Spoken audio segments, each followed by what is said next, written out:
Duk nek-nek katanya mandang sirtuhun. Apabila dalam kuburan tanya harus terhadapi sirtuhun, maka wate 20 jamnya menyaman 20 jamnya tak pergunakan untuk kehidupan dunia katanya, maka apa yang bisa membantu katanya di dalam kuburan selama 100 tahun?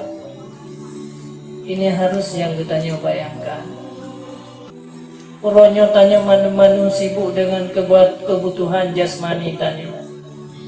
Selalu tanya uronyo berfikir tentang persoalan-persoalan yang duniawi. Mandum katanya uronyo selalu berfikir tubuh katanya yang penting sehat. Makanan si uro si malam hana pernah tua menya kepada makanan jasmani katanya. Bahkan hansip dengan makanan yang kana tak tamah dengan makanan-makanan yang lain. Nah, makanan-makanan tambahan yang tapi kepada jasad tanya tidak pernah terlupakan. Bahkan apabila menimpa tubuh katanya satu-satu penyakit yang golong begitu parah, terkorbankan harta yang begitu banyak untuk menyehatkan tubuh katanya.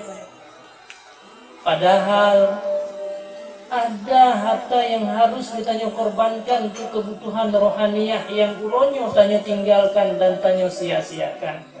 Tanya mana pernah tapi makanan rohani ditanya uronyo.